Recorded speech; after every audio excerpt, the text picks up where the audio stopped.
దేవుడు మన చేయి పట్టుకొని ఉంటాడు, దేవుని చేతిలో మన చేయి పెట్టుంటాం. ప్రతి ఆదివారం వాక్యాన్ని వింటూ ఉంటాము. త్రోవ తప్పకూడదు, దేవుని మార్గంలో నడవాలి, లోకాకర్షణలకు లొంగకూడదు, లోకంలో బ్రతుకుతున్నప్పుడు లోక పోకడలను మనం అనుసరించకూడదు, ఇవన్నీ వింటూ ఉంటాం. కానీ సమ్టైమ్స్ చిన్నపిల్లల్లాగా ఎగ్జాక్ట్గా అలాగే ప్రవర్తిస్తాం. త్రోవ తప్పిపోతాం. కొన్నిసార్లు తప్పిపోయిన తర్వాత దేవుడు కూడా జ్ఞాపకం రాడు.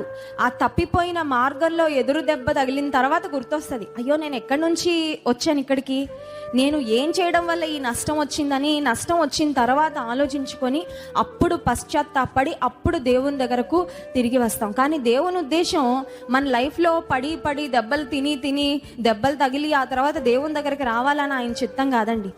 ఆయన కాపరత్వంలో అనుక్షణం నడిచే వారంగా, ఆయన సురక్షితమైన రెక్కల నీడలో భద్రపరిచే వారంగా మనం ఉండాలి అని దేవుడు కోరుకుంటున్నాడు.